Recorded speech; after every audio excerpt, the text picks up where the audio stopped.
We can go which, né? Bem, deixa eu compartilhar aqui, tá?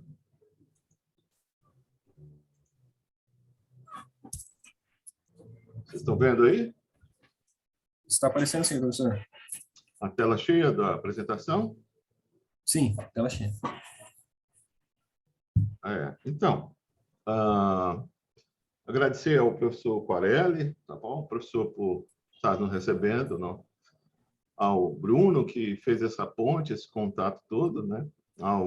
Por estar aqui também apresentando, ao Felipe também, e a presença de todos que estão aqui para nos assistir, tá? A gente agradece a todos vocês e acho que a gente pode começar, não é isso, Bruno? Você vai ser o mediador, o mestre de cerimônias, né? Isso, senhor. Pode deixar que eu estou aqui. Às vezes vou tirar a câmera, mas estou aqui. Pode o professor Quarelli também, por favor, professor, fica à vontade, professor, intervir e nos ajudar aí na condução do processo, tá?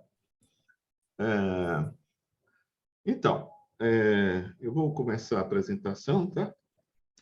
Primeiro, o Bruno pediu para me apresentar um pouco. Eu sou, acho que, do mesmo grupo assim de vocês, no sentido de formação, tá?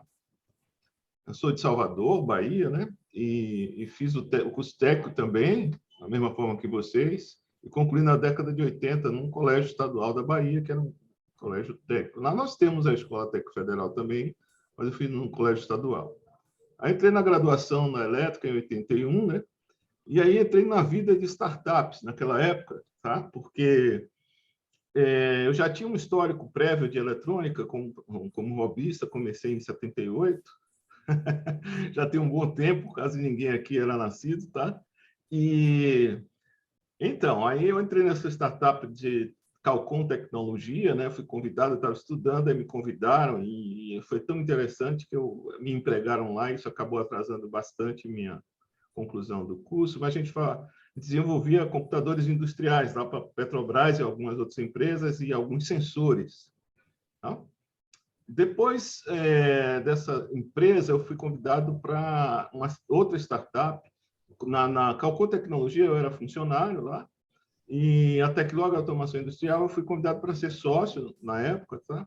E a gente foi desenvolver uma unidade remota, um sistema de automação de subestações de energia elétrica, porque naquela época as subestações não tinham automação nenhuma, e principalmente as subestações que estavam no meio do mato, do nada, assim, o acesso era difícil, muita dificuldade, então a gente foi desenvolver essa tecnologia para eles, deu certo, a empresa andou até um certo ponto, mas a gente teve dificuldades em competir com, um cenário agressivo, né? Bem predador, e não conseguimos ir para frente, né? Depois disso, eu concluí minha graduação, fui fazer o mestrado em Engenharia Elétrica da UFBA e entrei como professor também lá. Aí, como professor, tá? Saí para fazer doutorado, tá? Quando voltei, eu ajudei a organizar essas duas startups aí, a Danitec Engenharia e a Ômega Zero Sistemas Eletrônicos. A Ômega Zero foi financiada pela FINEP, que é uma agência de fomento, e em ambas a gente desenvolveu muita tecnologia eletrônica, a Danitec muito para o setor de energia elétrica, e a Ômega Zero fez alguma coisa para o setor mecânico e também para o setor elétrico. Tá? O meu doutorado eu concluí em 2003, na Engenharia Elétrica da UFCG, Campina Grande, né, na Paraíba. É um dos centros de excelência da engenharia elétrica no Brasil. E depois eu saí da Universidade Federal da Bahia, entrei em 2013 na UFABC para ser professor da instrumentação, automação e robótica, né? Então, essa é um pouco da minha história. Toda a formação minha foi orientada para eletrônica, processamento de sinais. Então, eu estou meio que em casa aqui com vocês, porque parece que todo mundo aqui é da área de eletrônica, não é isso? Isso mesmo, professor.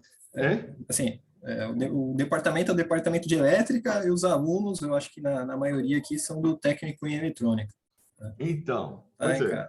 Então, eu já me diverti bastante com a eletrônica, tá? E a gente continua aí esse trabalho, tá?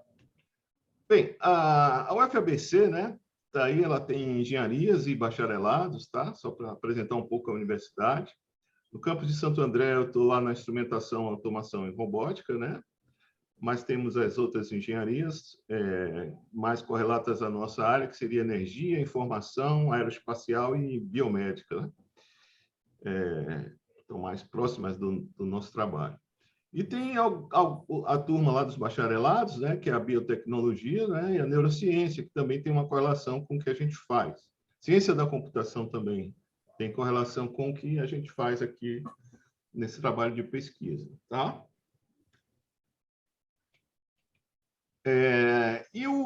A pós-graduação da UFABC já está bem estruturada, tá bom?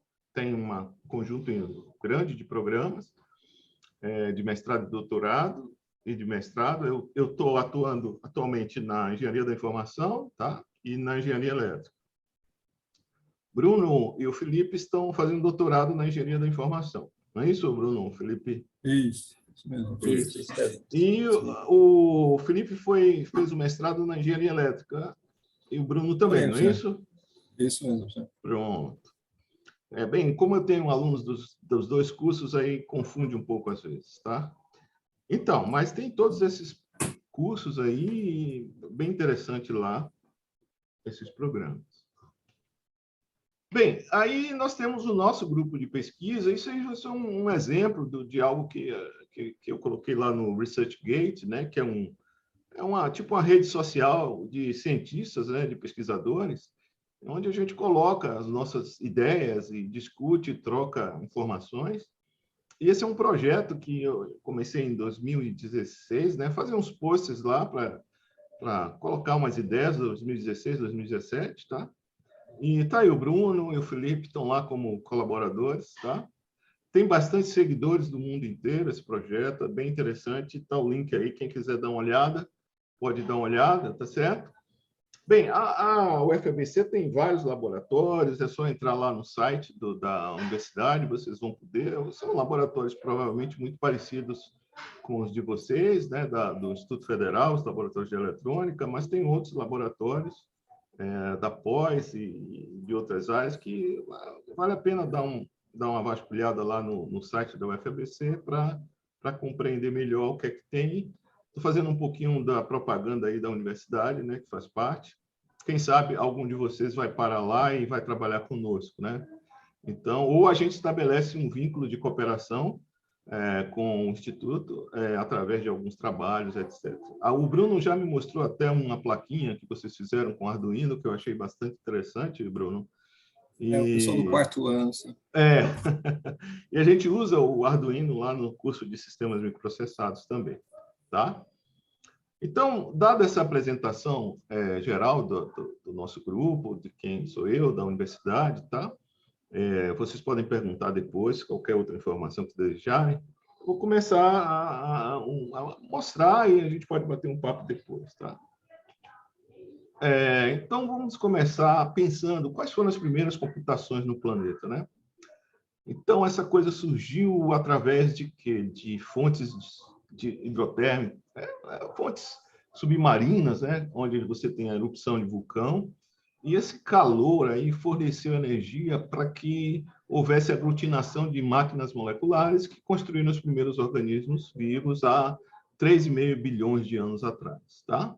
O que é uma máquina molecular? Você vai juntando átomos em moléculas orgânicas e essa troca de energia térmica, esquenta, frio, gradiente de calor, vai fazendo com que essa máquina molecular vá se movimentando e executando como se fosse uma máquina de estados da eletrônica digital, né? Ela vai se construindo e se moldando seus estados e aglomerando até mais matéria, e assim a vida foi surgindo, as células foram aparecendo. Então, são máquinas de computação que evoluem espacialmente e fisicamente também. Então, foram as primeiras computações do planeta, essas máquinas moleculares dos seres vivos, tá? Bem, agora, já que a gente vai falar de computação neuromórfica, vamos explicar rapidamente o que seria um cérebro humano do ponto de vista de neurônios, tá? O neurônio tem aproximadamente 100 bilhões. O cérebro tem aproximadamente 100 bilhões de neurônios, tá? É maior do que o esperado para o peso do ser humano, né? Comparado com os outros mamíferos. É bem maior, né? Quer dizer, é maior do que o esperado, não é tão maior assim, não. E consome 20 até, às vezes, 25% do total da energia que o ser humano dissipa, né? Que são 100 watts, né? Ele consome mais energia, na verdade, ele dissipa 100 watts em calor, mas ele consome mais energia porque tem a parte útil dessa energia, tá? E o cérebro representa apenas 2% da massa corporal. Então, o cérebro pensar emagrece, vamos dizer assim, né? Gasta energia, tá? E o nosso córtex, né, que é uma parte do cérebro, é bem desenvolvido no ser humano, tá? Em relação aos outros mamíferos, tá bom? Esse é um equipamento de interface cérebro-computador, tá? O Felipe vai falar um pouco aí dessas coisas aí que ele anda fazendo, tá? Ok? Mais adiante, tá bom? Então, só para dar uma ideia da dimensão do que o cérebro humano significa para a gente, tá?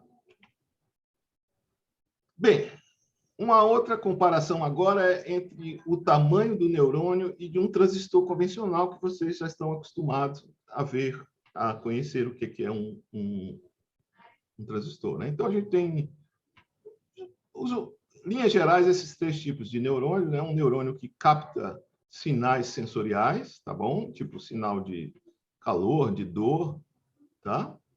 Um neurônio de computação, que é esse neurônio do meio aqui, que é o chamado de relé, e um neurônio motor, né, que vai atuar nos músculos para que o ser humano ou o animal se movimente e execute esses movimentos no espaço tridimensional que ele vive, tá? O tamanho do corpo, ou seja, esse corpo da célula, tá? Do neurônio é em torno de 4 a 100 micrômetros, tá bom? E aí a gente vai para a tecnologia atual, né?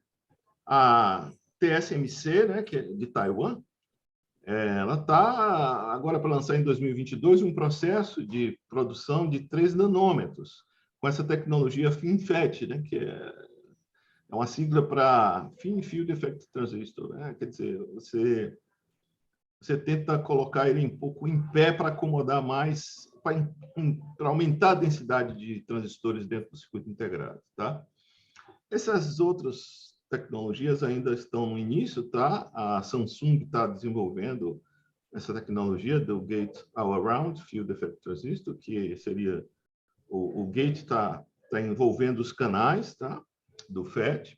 Esse é o FET que vocês já ouviram falar, provavelmente. E então, se a gente comparar, tem uma diferença da ordem de 1000 vezes, tá? A dimensão de um transistor da tecnologia atual e um neurônio, tá? De fato, um neurônio no cérebro, o axônio dele, que é esse eixo aqui, ele pode sair do seu cérebro e ir até o músculo lá na sua mão, no seu braço, tá? Então, o axônio pode ter um comprimento muito longo, mas o que a gente está falando é em torno desse grupo aqui, né, do corpo do neurônio, que está nessa ordem de magnitude. Tá? Bem, é possível emular a funcionalidade de um neurônio com MOSFET? Não, não é possível, com um único MOSFET. Por quê? Porque bom, eu coloquei um modelo complexo aqui, não precisa entender nada disso, porque o comportamento do neurônio ele é bem mais complexo do que o comportamento de um MOSFET na região de saturação. Na região de saturação é uma função quadrática o MOSFET, né? A corrente de dreno é uma função da tensão de gate source, né? Bem tranquila, né? Da ordem quadrática, né? Muito fácil de prever o que vai acontecer, fácil de projetar, mas o neurônio é mais complicado. Então, a gente não pode fazer essa relação direta entre um MOSFET, um transistor e um neurônio. Tá? Bem, agora vamos sair dessa parte mais básica e vamos pensar em termos como é que eu faço a implementação de um neurônio, do modelo de um neurônio, não aquele modelo complicado que eu estava falando lá antes, mas eu vou fazer um modelo mais simples. Esse é o modelo que usualmente é adotado nas redes neurais artificiais. Já existem modelos mais complexos, mas esse é o modelo mais clássico. Tá? Então, na verdade, a gente tem entradas, tem pesos que correspondem a sinapses, né, que é uma espécie de memória, tá bom? A gente soma tudo isso, todo esse efeito é somado, passa por uma certa função, uma função comum, tipo seno, cosseno, no caso é a tangente hiperbólica, e tem uma saída ou várias saídas a depender da configuração da rede, tá? Então, esse modelo simplificado em ponto flutuante, ele pode ser implementado em um computador convencional, em um PC, né, um videogame, um computador desse tipo, tá? Bem, e esses neurônios, eles são organizados em arquiteturas, em topologias desse tipo, tá? Cada bolinha dessa é um neurônio daquele que eu mostrei para vocês. E quando você tem muitas camadas internas, a gente chama de rede neural profunda, tá? Ou seja, quando você tem muitas camadas intermediárias, significa que você vai poder ter uma diversidade de estados bem maior do que se você tem poucas camadas. Então, significa que um modelo dessa natureza pode representar fenômenos bem mais complexos do que um modelo com menos camadas internas. Então, significa que, por exemplo, eu posso fazer um modelo que represente um tanque para fazer um controle de nível, mas para eu fazer um modelo que represente a língua portuguesa é bem mais complicado, tá? Então, as redes neurais profundas permitiram que a gente fosse avançando nas aplicações de inteligência artificial baseado nesse aprendizado de máquina com redes neurais profundas e outras topologias que a gente não vai entrar em detalhes aqui, mas eu só vou dar uma passada bem rápida, tá? Então, para quem quiser implementar essas topologias, existem plataformas de código aberto, uma delas é o TensorFlow, você pode usar isso no Google Colab, na plataforma Google. E, por exemplo, eu mostrei até essa rede neural profunda aqui, tá? Mas tem muitas outras, e os neurônios começam a sofrer modificações, tá? E vai crescendo em complexidade. Mas isso não é, nesse momento, o objeto da nossa ideia geral aqui, tá? Bem, se eu falei de ponto flutuante, eu vou falar agora de um processador, acho que todos conhecem, que é o Intel Quad-Core, né? Quer dizer, um i da vida qualquer. Alguém pode me ajudar até a explicar, quem já está mais habituado, né? Você tem 4 núcleos de processamento, tem a parte gráfica, o cache, e a parte de entrada e saída, tá?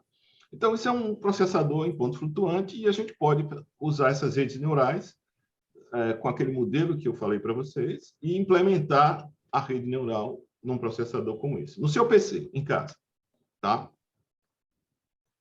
Pode emular um cérebro humano? Será que pode? Será que a gente tem noção da complexidade de um cérebro humano e se isso é possível de fazer num computador de casa ou numa GPU ou num supercomputador da UFABC? Será que consegue emular um cérebro humano? Vamos lá. Houve uma estagnação do desempenho energético dos computadores em ponto flutuante. E por que eu estou falando isso? Por que isso é importante para nós? O cérebro humano usa cerca de 20 watts de energia para realizar cerca de 2 bilhões de megaflops, ou 2 bilhões de milhões de instruções de ponto flutuante por segundo. Tá? Ou 100 milhões de megaflops por watt. Quer dizer, é uma quantidade de processamento muito grande. E se a gente for pensar aqui nos anos, né, praticamente em torno de 2010, houve uma estagnação, tá, na eficiência computacional de todos os computadores. Existem várias razões, eu não vou entrar aqui em detalhes, mas, por exemplo, não adianta você aumentar o número de núcleos, não adianta nada disso. Você vai ter em torno de 10 à terceira, 2 vezes 10 à terceira megaflops por watt, tá? A gente não consegue passar disso nas atuais arquiteturas de computadores convencionais, tá? Mesmo em supercomputadores. Oi. Não, tá bem claro, só tenta falar o que é flop, dá para ver claramente essa diferença gigantesca, mas... Isso. Flop é operações em ponto flutuante. Se você somar dois números em ponto flutuante ou multiplicar dois números em ponto flutuante, na verdade, somar é uma operação em ponto flutuante, tá? Então, multiplicar... Bem, podemos assumir também uma multiplicação como operação, tá? Em média, é isso, tá? Porque você pode ter um multiplicador em hardware já dentro do seu processador e você pode considerar como uma instrução em ponto flutuante, tá? Isso. Então, só deixando de uma maneira mais simples, então, esses 20 watts que o nosso cérebro consome, ele faz 2 bilhões desses tipos de cálculos, né? Vamos dizer assim, trazendo para a maneira mais popular. E como eu já coloquei por watts, ele faz 100 milhões de megaflops por watts, né? E os computadores convencionais estagnaram aqui em 1.000, aproximadamente, 2.000. Olha a diferença enorme de eficiência do cérebro para um computador convencional. Conseguiram perceber a ideia? Sim. É meio da ordem, né? De 1.000, de 100 mil vezes, né? Energeticamente, assim, energeticamente o cérebro é muito mais eficiente se comparado com operações por segundo, vamos dizer assim. Exato. Ou seja, a computação do nosso cérebro é muito mais eficiente do que a computação dos computadores que a gente usa no mundo real. Tá? Você não entendeu o anterior? Isso é importante. Isso é importante. Por que isso é importante? Não é? Porque nós vamos buscar a computação neuromórfica por conta dessa eficiência. A tentativa é essa. Então, como colocar vários processadores em um robô ou dispositivos mecatrônicos avançados e ainda ter baixo consumo de energia? Porque se você não consegue baixar o consumo de energia, por exemplo, o Felipe deve estar falando um pouco mais sobre isso, se você tem vamos imaginar que você tem um robô humanoide, tá? Pode ser qualquer coisa, pode ser uma máquina agrícola, pode ser qualquer coisa, mas você precisa de um sensor para visão no olho, um outro sensor para visão no outro olho, você vai integrar essa parte da visão num outro centro de processamento, depois você vai levar para uma camada hierárquica superior. A mesma coisa vai acontecer nos elementos motores.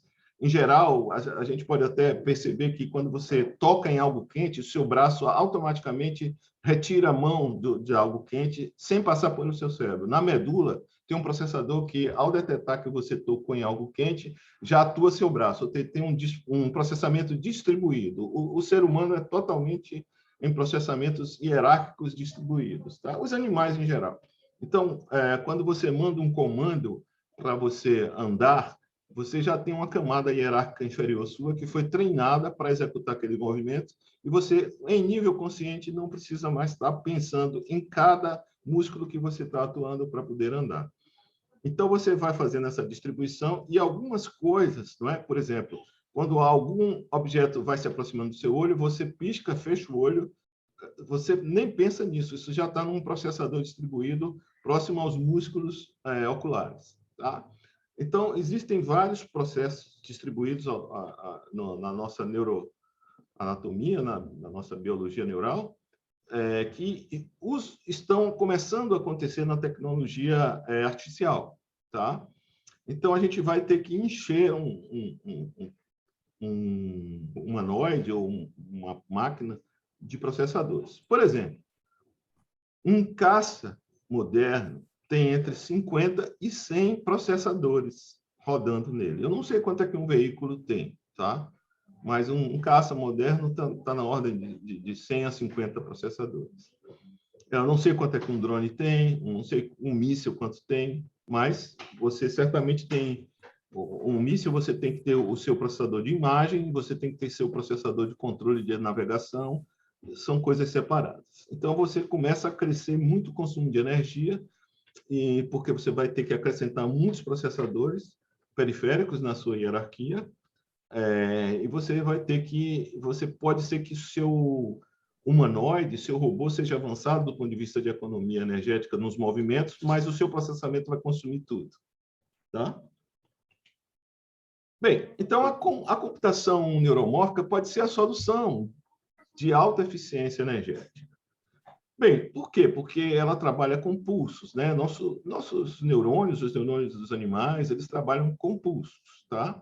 Na entrada, pulsos na saída, e eles se interligam com vários outros neurônios, e tem um comportamento mais complexo, conforme esse modelo de neurônio aleatório aí, tem essa equação aí bonita e tal, mas ninguém precisa prestar atenção nisso, tá? Esse é um dos modelos, existem muitos modelos, tá? Então, como é que a gente vai fazer isso? Através da computação neuromórfica ou computação pulsada, tá? Como se chama também.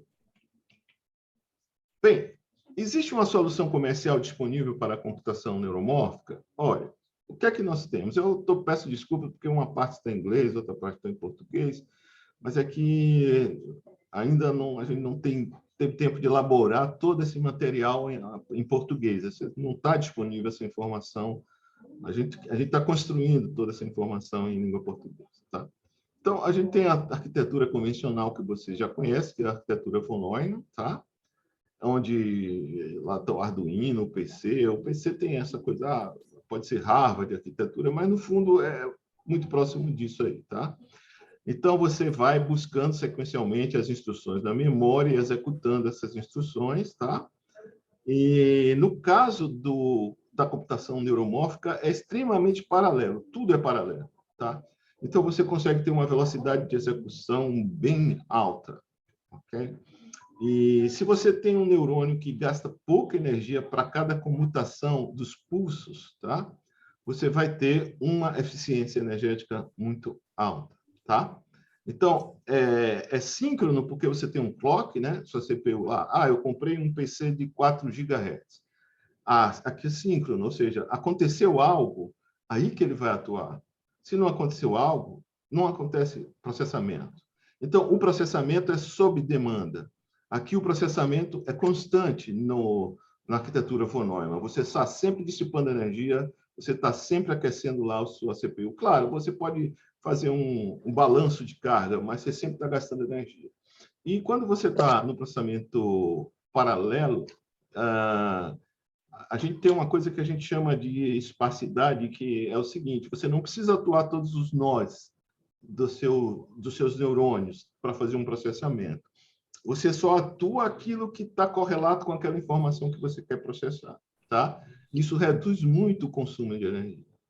E tem os computadores quânticos, que não tem nada a ver com isso, uma aplicação completamente, são problemas específicos correlatos à simulação de materiais.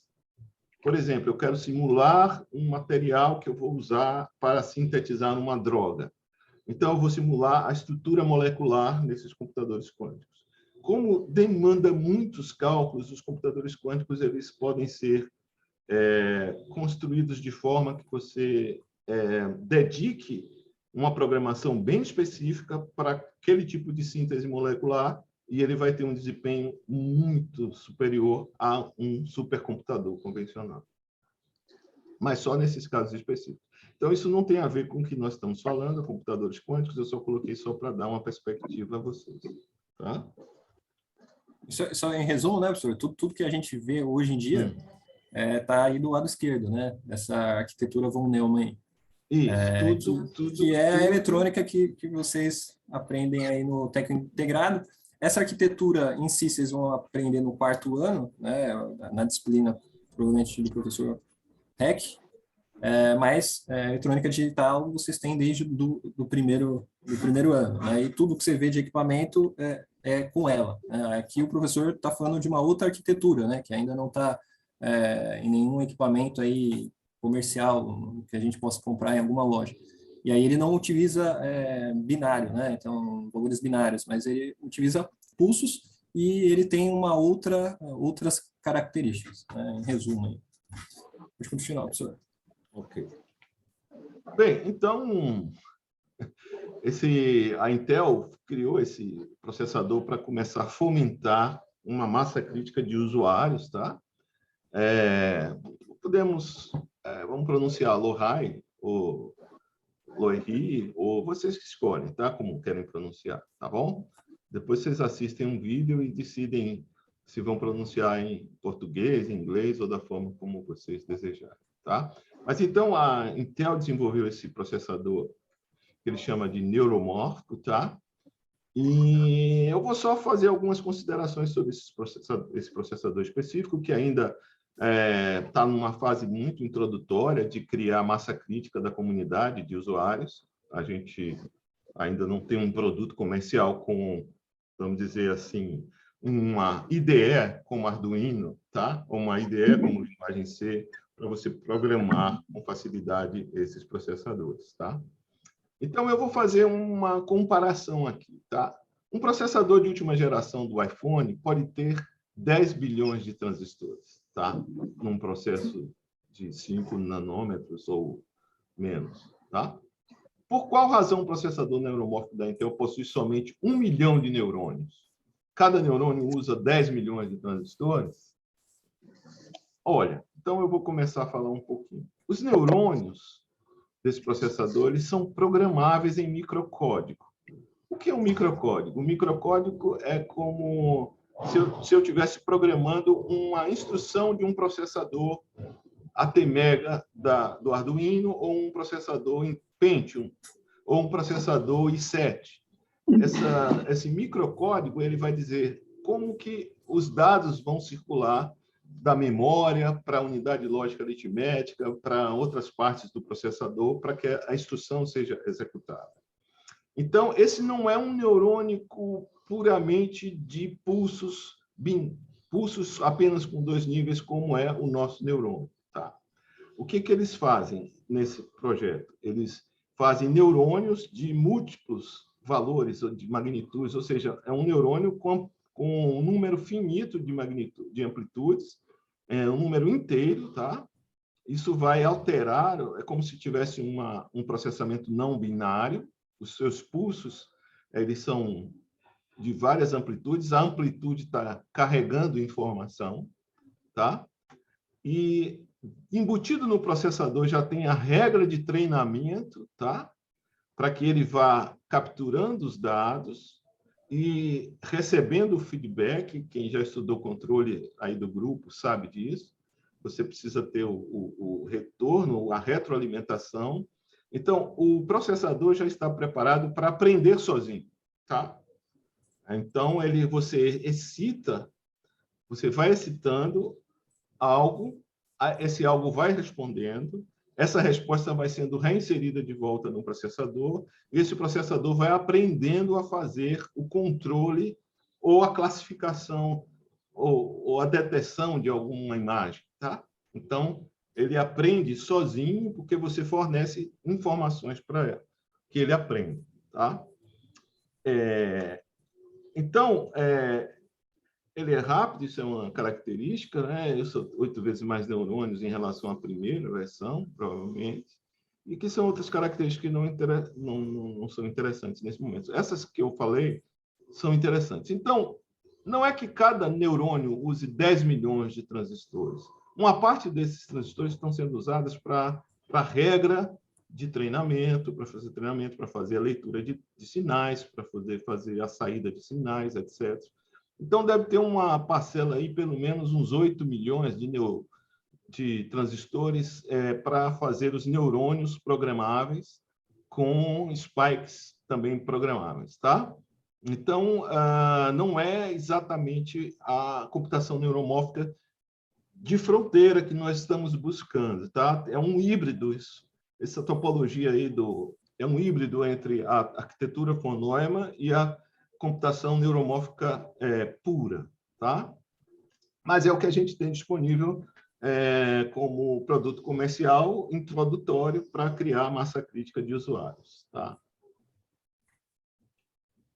Bem, e quais são as novas fronteiras da computação neuromórfica? Por exemplo, o neurônio pulsado de VO2, com similaridade biológica. O Bruno vai falar um pouco desse neurônio pulsado de VO2, não necessariamente com similaridade biológica, mas é possível fazer com similaridade biológica, tá? Ao invés de utilizar muitos transistores, esse material, o VO2, que é o dióxido de vanádio, ele exibe um comportamento complexo, que tem uma esterese, e essa esterese, ela dá muito mais estados possíveis no neurônio, ou seja, aumenta a riqueza de possibilidades de comportamento dele. Ao aumentar essa riqueza de possibilidades, ele pode representar fenômenos bem mais complexos, tá? Do que um simples transistor, tá bom? Então, aqui não vou entrar em detalhes, mas usando 2 pedacinhos desses de dióxido de vanádio, nível bem em micrômetros, aí, nanômétrico, você consegue gerar um trecho de um pulso lá do neurônio convencional, tá? Enfim, tem esse artigo aqui faz toda eu não vou entrar em detalhes, ele descreve toda essa plausibilidade biológica do uso do dióxido de vanádio como neurônio. Mas, pois não, Bruno? Não, é só esse material, né, dióxido de vanádio é um material, né? É um material. Isso. Então, através desse material, dióxido de vanádio, a gente tenta imitar o comportamento de um neurônio biológico, né? Basicamente, é isso. Isso. Mas não precisa ser exatamente igual ao neurônio biológico essa codificação de informações, tá? Isso, mas é a imitação do comportamento, né? Acontece que a comunidade científica ela se sente mais confortável ao ver que esse material pode reproduzir o comportamento biológico. Por quê? Porque a gente já sabe que o neurônio biológico funciona, tá? As outras tentativas de codificação diferente da codificação biológica, uma delas é a que você usa, Bruno, elas estão no campo ainda das possibilidades, tá? A gente está estudando elas e a gente não sabe se elas vão funcionar tão bem quanto a biológica, tá? Mas elas estão aí para serem testadas, tá certo? Isso. Então, essa seria a introdução, tá? Que eu pensei em dar. E está aberto aí para vocês fazerem perguntas e comentários, porque eu vou passar a palavra em seguida para o Felipe, não é? E depois para o Bruno, tá bom? Gente, quem quiser fazer perguntas das mais simples às mais complexas, fique à vontade. Se alguém quiser fazer no chat também, fique à vontade. O Felipe daqui a pouco vai passar a parte dele aqui da apresentação, vai falar até um pouco de Arduino e como ele aplica no trabalho dele, né? Mas até agora, né, tudo que foi apresentado pelo professor, até questão da vida acadêmica dele, alguma coisa assim, se vocês quiserem, fique à vontade, né? Eu já até falei para eles, né, que como eu sou de casa, então o professor apresentaria tranquilo, né, vocês fariam perguntas, depois o Felipe também, e aí o tempo que sobrar eu comentaria, falaria do meu projeto, até porque eu tenho uma gravação, né, no YouTube de como funciona o meu projeto, né, bem assim detalhado. Eu tentei falar nele 1 hora de apresentação, então tentei ser bem didático, no sentido de falar dos mínimos termos, que aqui, se o professor fosse falar com detalhes aqui, no mínimo ele ia ficar umas 5 horas aqui. Então, toda a ideia geral que vocês aprenderam, certeza que é útil, e se você em algum ponto específico quiser saber mais ou quiser fazer um comentário, fica à vontade. Professor Quareves, também quiser falar, professor, você não teve a oportunidade de falar no começo, fique à vontade também, professor, ou mesmo fazer perguntas do projeto também, fiquem todos à vontade. Aí, se ninguém perguntar, a gente passa já para o Felipe. Então, Felipe, com você a bola aí, tá? Ninguém quer fazer pergunta? Chat aberto, nada? Professor Bruno, eu gostaria de agradecer aí o professor Luiz pela presença, né, nessa palestra. E, assim, uma pergunta, talvez os alunos fiquem um pouco tímidos para estar comentando alguma coisa, né? Sim. Eu gostaria, assim, que o senhor fizesse uma analogia com relação à linguagem que vocês estão utilizando, porque assim, né? O neurônio a gente sabe que é algo extremamente complexo. Existem já algumas teorias de redes neurais que estão desenvolvidas. Só que assim, fazendo uma analogia com um programa convencional, a gente sabe que se o programa foi escrito numa linguagem de alto nível, você tem uma sobrecarga grande nos processadores. Se a gente conseguir trabalhar em baixo nível, por exemplo, uma linguagem assembly, o consumo de recursos de memória ele se torna menor. Porém, o grau de dificuldade aumenta. Então, assim, eu não sei a analogia com a linguagem que vocês estão usando hoje, eu acho que isso é bem interessante. Como que a gente poderia fazer uma analogia nesse sentido, né? Comparar uma computação convencional entre, por exemplo, uma linguagem de alto nível com uma linguagem de máquina e o trabalho que vocês estão desenvolvendo, né? Com a programação neuromórfica. Isso, né? Isso, Até é difícil de falar o termo. é diferente. Como é que vocês fariam uma analogia nesse sentido? Então, rapidamente, só uma posição sobre isso. Acho que é interessante. Eu diria o seguinte, professor, que a gente é como se a gente tivesse, como a Intel fez, né? Como se ela tivesse feito um projeto dedicado lá da arquitetura dela, com uma microprogramação que é um nível mais baixo ainda do que o assembly, tá? Cada instrução assembly é construída através de um microcódigo que está dentro da arquitetura e a gente entrega, eventualmente, a gente pode ter uma camada hierárquica em assembly dentro do processador para fazer esse treinamento e a gente entregaria esse bloco como se fosse uma biblioteca de uma dessas bibliotecas da TensorFlow ou do MATLAB ou de qualquer outro, que faz o treinamento a partir dos dados que a gente está fornecendo. A gente ainda não está, vamos dizer, num nível de ter uma linguagem orientada à programação neuromórfica, tá? Nós estamos num nível ainda muito introdutório. A gente está realmente no nível do assembly ou abaixo do assembly, tá?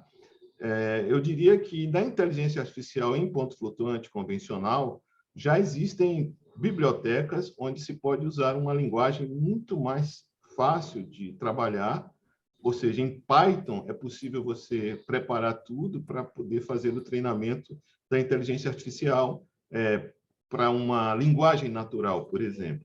Mas se a gente quiser construir uma visão computacional para colocar dentro de um sensor que vai estar lá na agricultura e usar a computação neuromórfica, isso vai ter que usar um circuito integrado tipo esse da Intel ou um futuro circuito integrado que já consiga fazer esse treinamento a partir dos dados que forem disponibilizados para que o computador aprenda sozinho, tá? O processador aprenda sozinho. Ou seja, a gente ainda não chegou em um ponto em que fosse possível programar esses processadores. Esse da Intel, você pode configurar o processador através de algumas instruções, não é? De baixo nível, mas não programar em linguagem C, por exemplo, ou em qualquer outra linguagem. Eu não sei se eu fui claro, professor. É muito... Ok, eu acho que ficou claro, sim. Acho que é importante essa comparação, né, para a gente poder se situar, porque para nós, no início, é uma novidade. Então, imagino que para vocês também, né, a tecnologia está bem no início. Então, é um momento super interessante de estar acompanhando, né, somente para os alunos perceberem, né, que as coisas estão começando agora nesse sentido, né, dessa nova tecnologia. Então, é um momento que as pessoas têm que aproveitar, né, inclusive para poder seguir junto, né, crescer junto. Acho que é bem-vindo a explicação, sim. Obrigado. Isso. Até, pois, só complementando, daqui a 5 anos, isso pode ser um produto comercial. Então, daqui a 5 anos, muitos estão aqui vão estar lá no seu início de carreira, né? Ainda não estão. Então, vão ter que receber essa tecnologia nos produtos que forem adquirir ou forem programar. Provavelmente já vai estar num nível mais, vamos dizer, amigável ao usuário, tá? O usuário já vai estar trabalhando de uma forma mais como um produto comercial convencional. Agora a gente está numa fase muito introdutória ainda, tá? Mas a ideia foi trazer essa coisa introdutória da academia, que ainda está no ramo do desconhecido, na fronteira do desconhecido, para que os alunos tenham ideia de como que a gente vai se batendo, não só nós, da UFABC, mas até uma própria empresa grande como a Intel, ela está ainda tateando, tentando criar suas bases de usuários para poder ajudar na melhoria do produto deles. Tá? Professor, só vendo uma pergunta do chat, né, que pode complementar parte disso que você já falou, mas qual que é o desafio de implementar em produto do cotidiano, né? O desafio... Qual que seria... eu acho que parte você já meio que respondeu, né? Talvez daqui 5 anos, ainda está bem introdutória. Para nós aqui no Brasil, o desafio é...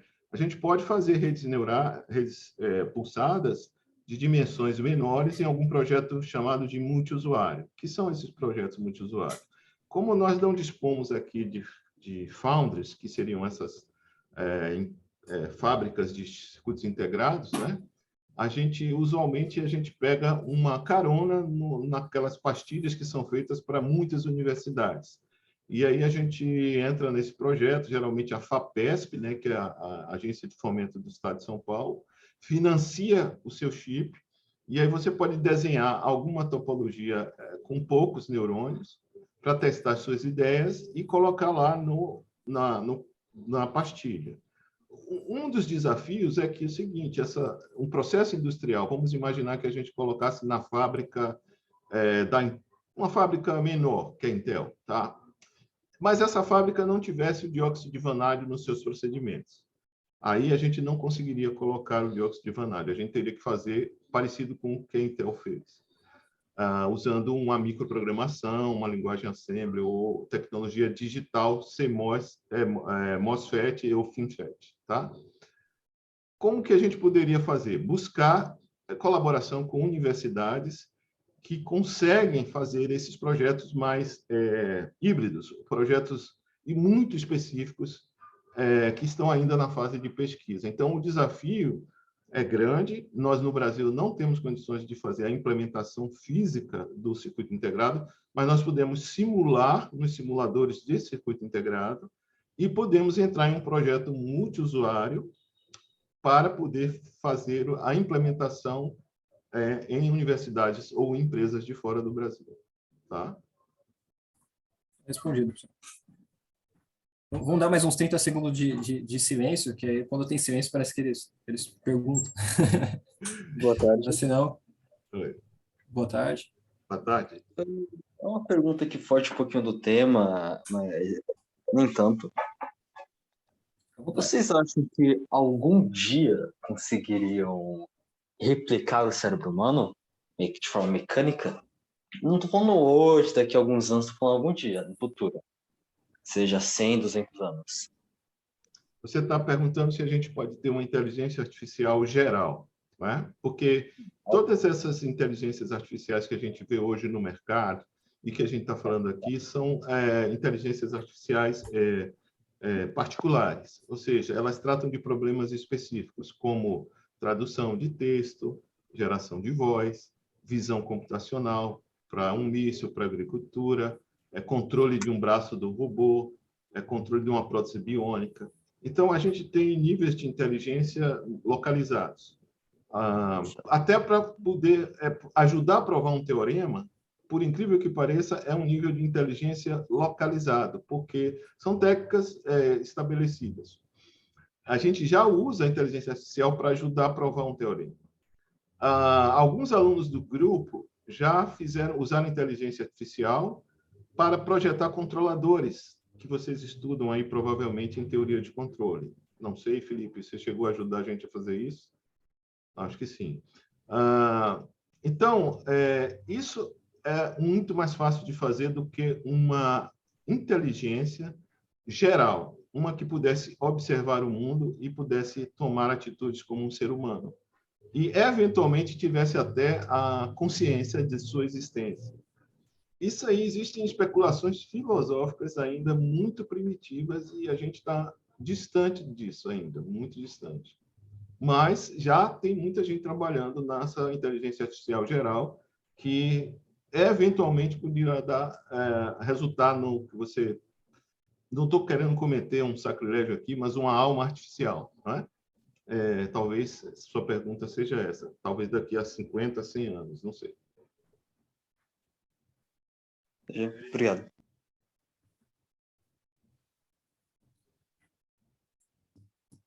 Então, se não tem mais ninguém com dúvidas, eu às vezes preocupado em errar a mão por causa da linguagem, né? A gente está muito acostumado a estar confinado. Acho que uma das ideias desse projeto de extensão, de ficar batendo papo com vocês, é para a gente aprender a transferir esse conhecimento da academia para a sociedade em geral e até vocês terem uma facilidade bem maior, porque vocês são alunos do curso técnico. É muito mais fácil vocês trocarem ideias conosco do que se a gente fosse fazer essa apresentação para o público em geral, tá?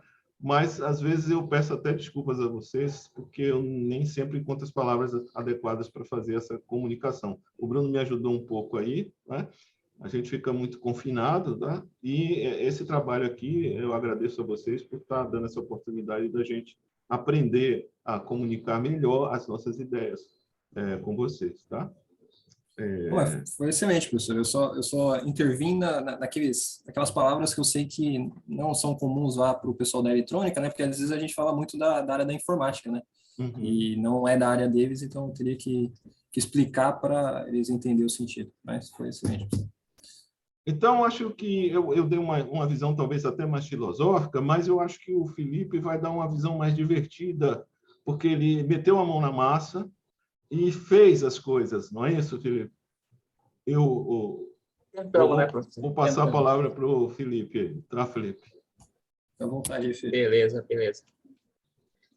Bom, vamos lá, eu já vou começar me desculpando também, porque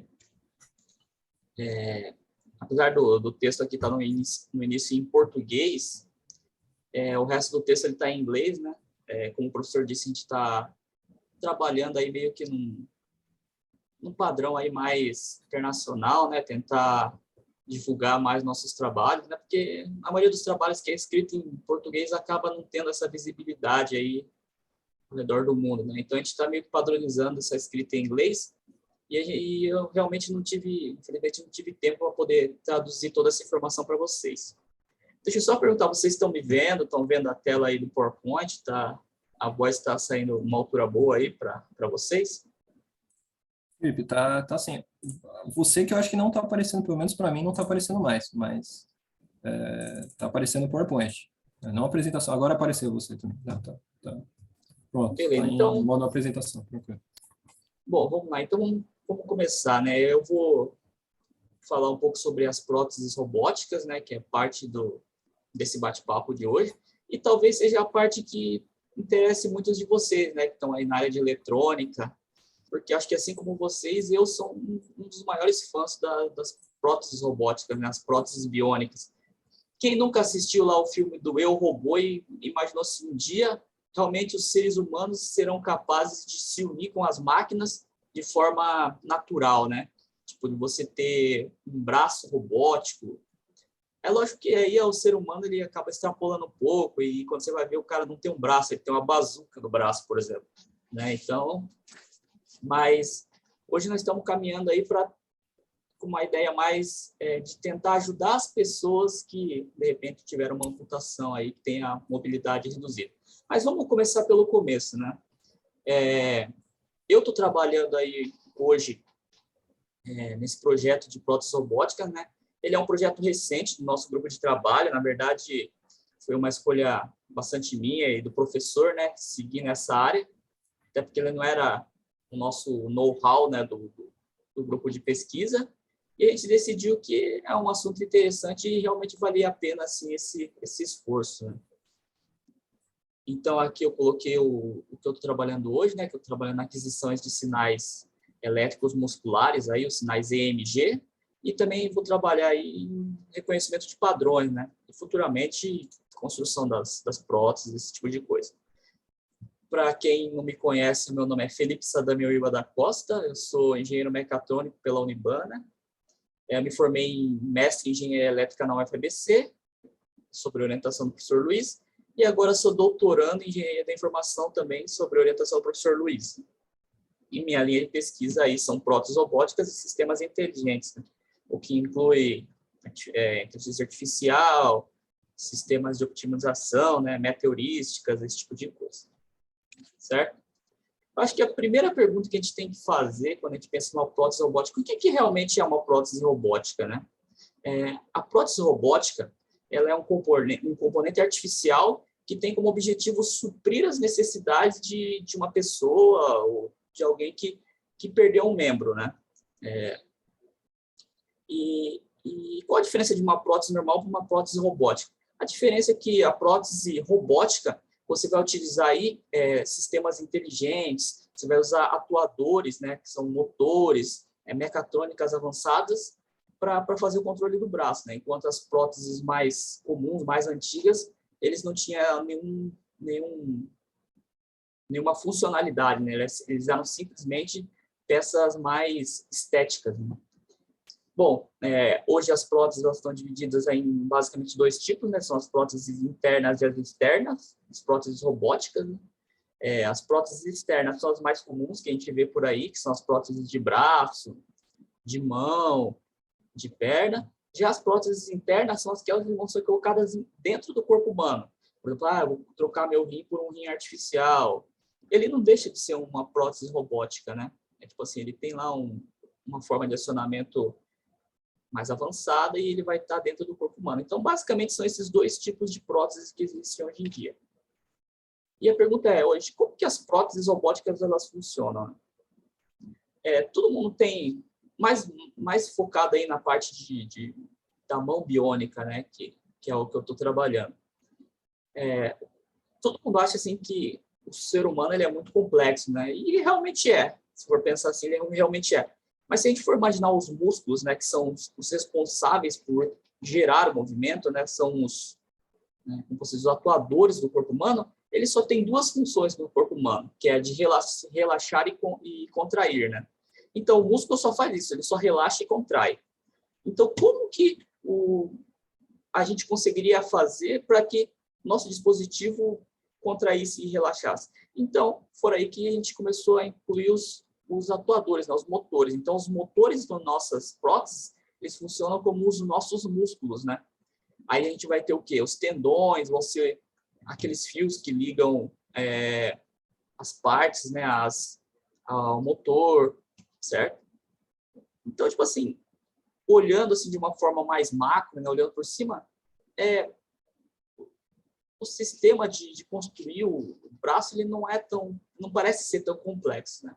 Mas daí nós vamos para um outro ponto que talvez seja o maior desafio aí quando você está desenvolvendo uma prótese robótica ou construindo aí uma prótese que tenta imitar, né, o ser humano em sua naturalidade, em sua força, peso, especificação, que são os graus de liberdade, né? Junto com os graus de liberdade, grau de liberdade entenda todos os possíveis movimentos que uma mão pode fazer. Por exemplo, cada ângulo aqui que o dedo dobra corresponde a um grau de liberdade. Então, se você for imaginar aqui onde o dedo se conecta à palma da mão, você tem um movimento de rotação aqui, entendeu? Então, aí você adiciona mais 2 graus de liberdade. Então, se você for ver uma mão humana, ela tem entre 24 e 26 graus de liberdade.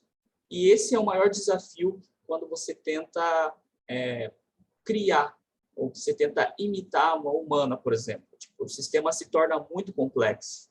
Se você for imaginar que, por exemplo, uma mão humana ela tem infinitas possibilidades de movimento, aí, certo? Então, basicamente, esse é o funcionamento de uma prótese robótica.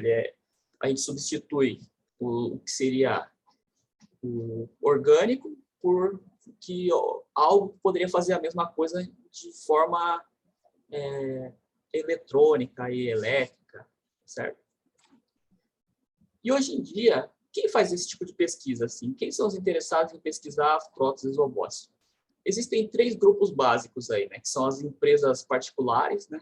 Que veem as próteses como um produto, como a Bibionic ou a Pensilia. Aí tem as universidades, que é o nosso caso, né? Que a gente faz a pesquisa com o intuito aí mais de avançar aí avançar na ciência das próteses robóticas, né? Tentar torná-la cada vez mais natural ao ser humano. E tem as empresas open source, ou startups, né, que elas desenvolvem as próteses, mas elas não têm esse cunho de produto, né, de ganhar dinheiro, assim. Existe muito cunho motivacional, né? Às vezes um engenheiro vai lá, perde um braço e decide começar a trabalhar num braço robótico, e cria uma startup open source, né? Então, são basicamente esses 3 grupos hoje que fazem esse tipo de pesquisa, certo? Aqui, ó, eu listei aqui deve ter mais de 20 principais próteses robóticas hoje que existem no mercado. Eu te tirei essa lista desse site, que é um site muito legal. O nome do site é Bionics for Everyone. Eu vou deixar o link para vocês. Tudo que vocês quiserem saber sobre as novidades, saber sobre... Lá tem tudo que você precisa saber sobre as próteses robóticas, né? Vou até acessar o site, porque ele é um site bem legal, na verdade. Acho que, como é mais um bate-papo, né, a gente pode... Fica à vontade. Tá vendo? Aqui ele já dá diretamente nas próteses robóticas, mas aqui ele tem vários outros tipos de próteses, né, de desenvolvimentos robóticos. E aqui ele vai te explicar tudo que é uma prótese robótica, como que elas funcionam, sistemas de controle, processos cirúrgicos, né? E aqui vai ter a lista dos braços, ó, que eu passei para vocês. Por exemplo, esse Atom aqui, que na minha opinião é um dos braços robóticos mais avançados que existem hoje, que foi desenvolvido exatamente pela John Hopkins, né? essa John Hopkins Applied Physics Laboratory. Então, é o braço mais avançado do mundo, tá vendo? Eles receberam um investimento muito grande, cerca de 400 milhões de dólares da Agência de Defesa Americana, né, que é a DARPA, para desenvolver esse braço. Então, eu acredito que hoje o Atom, né, ele é o braço robótico mais avançado do mundo, né? Deixa eu ver se eu consigo pegar. E eles sempre fazem uma propaganda muito grande sobre isso, porque é um tema que realmente atrai as pessoas, né? Então, aqui ele dá o exemplo de um cara que perdeu o braço, se eu não me engano, numa guerra, ou não lembro se é alguma doença que ele tinha.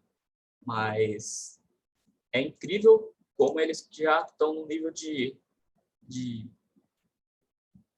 união entre o ser humano e o braço robótico assim, tão alto, né? Assim, ele consegue ter um controle sobre o braço muito grande, né? E isso realmente é o que me fascina. Eu acho que realmente um dia nós vamos conseguir unir o ser humano com um robô e ele vai funcionar naturalmente, né? Então, eu deixo esse site para vocês acessarem aí, quem tiver curiosidade. Tem muita informação aqui, é bem legal. Felipe, como já está fácil, se quiser jogar no chat aí também, se alguém já quiser copiar o Jogo, porque é muito legal, é muito legal. Eu descobri esse site relativamente recente para mim. Deixa eu só ver aqui a chat. Vou jogar aqui. Pronto, apareceu. Aí eu deixo aí para vocês fazerem a pesquisa de vocês, quem tivesse interesse aí. Certo? Bom, continuando a apresentação aqui, uma coisa que também é bastante importante assim, são os preços, né? Quanto que custa um braço robótico hoje em dia, né? Então, a gente consegue ver aqui, ó, esses aqui são preços em dólar, né? Porque a maioria dos trabalhos são feitos fora do país, a gente não tem nenhum trabalho brasileiro aqui. Tem uma mão robótica brasileira, talvez esse trabalho que a gente esteja desenvolvendo seja... Não é pioneiro, porque existem outros trabalhos no Brasil sendo desenvolvidos, mas ainda não existe essa visibilidade, né? Mas a gente pode ver que eles são muito caros, né? Quem está disposto aí a pagar, sei lá, um carro popular para ter um braço robótico, né? Você vê que são equipamentos ainda muito caros. E ainda, infelizmente, a gente não tem nada que funcione 100%, né? Então, você vai comprar um braço robótico que ele não vai funcionar 100%. Tanto que, fazendo minhas pesquisas, assim, um dos maiores motivos de uma pessoa não usar esses equipamentos mais elaborados e acabar voltando para as próteses mais simples é porque só por uma questão de conforto, não é confortável, ela é pesada, ela não reage rapidamente. Então, ainda nos dias atuais, com a evolução tecnológica que nós temos, nós temos um chão aí para caminhar ainda, né? E é por isso que a gente achou que era viável trabalhar nessa direção, certo? E a pergunta que fica assim, por que é tão importante a gente estudar essa prótese robótica, né? O que me motivou a estudar essa prótese robótica? É lógico que assim, eu tenho uma paixão aí pessoal quanto às próteses robóticas, né? Mas acho que existem 3 cunhos principais aí para a gente desenvolver esse tipo de pesquisa, principalmente no Brasil. Primeiro, porque nós precisamos ajudar as pessoas, né? Imagina quantas pessoas no mundo aí não sofrem de uma amputação, de uma doença congênita que perdeu um membro, ou teve algum acidente, ou sei lá, entendeu? Então, as pessoas precisam dessa ajuda, né? Perder um braço, perder uma mão, tipo, diminui muito a mobilidade, a capacidade de uma pessoa, né? Então, essa é uma das principais motivos para a gente estar desenvolvendo esse trabalho.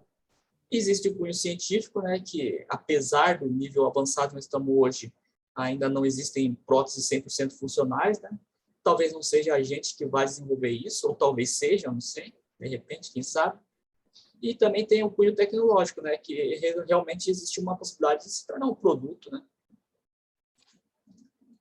Bom, para quem vai pesquisar sobre prótese robótica, fala assim, como que eu posso fazer pesquisa em prótese robótica?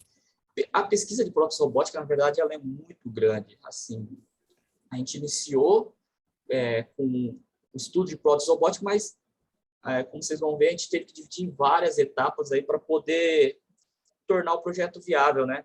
Porque o projeto de uma prótese robótica completa, desde a aquisição de sinais até a construção da prótese, desenvolvimento entender esse protocolo de comunicação entre homem e máquina, isso daí, na verdade, são 50 doutorados para 50 pessoas, entendeu? Tipo assim, é um trabalho muito longo.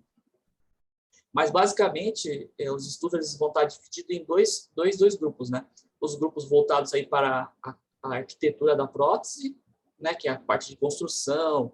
Vamos fazer um sensor melhor, vamos fazer um motor menor, com mais força, entendeu? São voltados mais para conceito de construção. E nós temos aí o outro lado, que é a parte de aquisição de sinais, processamento e decodificação ou controle, né? Que é a parte onde você vai fazer a aquisição do sinal biológico e vai processar ele e vai tentar extrair as informações para que isso gere um controle para o braço. Aí, no final, você junta os dois e chega no seu projeto final. Então, por exemplo, nos estudos que estudam a arquitetura de um braço robótico, eles vão estudar aí a performance, a aparência similares aos humanos, né? Vão estudar próteses configuráveis, né, modulares, porque existem vários níveis de amputação, quantidade de graus de liberdade, assim, em quantos graus de liberdade a gente consegue fazer uma prótese que realmente imite o ser humano, né? O braço ele tem que aguentar forças humanas também, além do conforto e, lógico, confiabilidade, né? Ninguém vai usar uma prótese que pode acabar ferindo o paciente. Já na parte de aquisição de sinais, os maiores desafios hoje estão na parte de aquisição, né? Na qualidade de aquisição de sinal, na melhoria aí de processamento de sinal, que inclui a dimensão da dimensionalidade, a redução da dimensionalidade dos sinais, e é lógico a parte acho que mais importante, que é tentar reconhecer os padrões dentro desse sinal, né? Tipo, entender como que funciona essa comunicação homem-máquina que vai tornar possível a união dos dois. Bom, eu estou trabalhando aqui inicialmente na parte de aquisição de sinais, né? Mas basicamente existem 2 formas de você controlar um braço robótico, aí uma mão biônica, por exemplo. São sinais cerebrais, né? Você pode usar um capacete lá ou um implante no cérebro que vai te fornecer informações que podem controlar o braço, ou você pode utilizar os sinais provenientes do músculo. Da mesma forma, você pode colocar um implante diretamente sobre o músculo, ou você pode utilizar sensores na superfície do braço aí que vão captar esses sinais, certo? Para a gente, uma dúvida no começo do projeto foi qual que a gente escolheria para trabalhar em cima, né? E é lógico que a gente escolheu utilizar sinais da superfície do braço, né? Até porque a gente não conseguiria implantar nenhum sensor sem uma burocracia muito grande, aí, sem um centro especializado de cirúrgico para fazer isso. Então, a gente está trabalhando com um sinal proveniente dos músculos, né? Também conhecido como Surface EMG, né? O Surface Eletromiograma, que são o sinal muscular proveniente da superfície do músculo, aí, da pele. E aqui foi onde eu falei que o projeto ele acabou se expandindo, né, e se tornando vários projetos menores ainda. O meu doutorado ele está focando muito aqui na parte da construção da plataforma experimental, né, onde, na verdade, a gente já chegou nessa plataforma. E a gente vai entrar aqui numa próxima etapa, aí, talvez, de construir um reconhecimento de padrão simplificado para validar a nossa plataforma. Aí os demais objetivos desse trabalho, eles acabam se tornando outros doutorados, outros mestrados aí futuramente, certo? Eu não vou entrar em detalhes aqui, né, do que dá para ser feito, eu vou falar um pouquinho mais do que a gente já fez, né? Então a gente começou a desenvolver o nosso projeto. Então nós elaboramos lá toda uma ideia, né, para a gente poder partir para o desenvolvimento do nosso hardware, né? Da nossa eletrônica. Então, a gente bolou uma ideia mais ou menos essa que vocês estão vendo aqui. Ó. Vocês olham assim, parece um sistema muito complicado, mas ele é relativamente simples, né? Basicamente, a gente vai ter o quê? Os movimentos, né? A gente vai lá, alguém vai fazer um movimento, esse movimento vai gerar um sinal elétrico que a gente vai capturar, certo? E a gente vai capturar também o movimento em si, a trajetória dos dedos no espaço 3D. E a gente vai usar essas duas informações para quê? Para treinar um modelo que vai capturar esse comportamento, entendeu? Por exemplo, assim, o modelo vai capturar o quê? Quando eu fizer esse movimento A, esse sinal MG gerado aqui e esse movimento no espaço 3D pode ser descrito por esse modelo, por exemplo, ou pode ser classificado por determinado classificador, entendeu? Aqui é uma estrutura mais genérica, certo? Com isso, com esse modelo treinado, a informação viria para um controlador e esse controlador enviaria as informações à prótese robótica. Eu não vou entrar muito em detalhes aqui, porque ele está muito num padrão aqui mais acadêmico, né? Mas eu acho que a ideia geral é essa, é você pegar dados do movimento aí, né? No caso, o sinal elétrico no músculo, mais o movimento dos dedos espaço 3D, treinar aí algum modelo, alguma coisa, que vai enviar informações que o controlador vai entender e vai transmitir essa informação para a prótese robótica, certo? Aí aqui seriam umas etapas de treinamento, né? Porque sempre tem que ter, treinar com várias informações para tornar um modelo mais robusto. E aqui foi onde a gente começou a desenvolver a nossa plataforma experimental. Nossa plataforma experimental, basicamente, tem três principais sistemas, né? Que é o sistema onde vai fazer a aquisição do sinal do músculo, né? Que no caso vão ter 2 canais. Um sistema que vai rastrear os dedos do espaço 3D, certo? Ou seja, com sensores na ponta de cada dedo, e eles vão capturar esse movimento que está sendo feito. E nós vamos ter uma interface de captura, né? Que seria aí um computador com um software que a gente desenvolveu para controlar tudo isso aqui. E é lógico que toda a informação é feita via Wi-Fi, né? A conversa é feita via Wi-Fi. Aqui é o desenvolvimento da nossa parte de aquisição de sinais, né?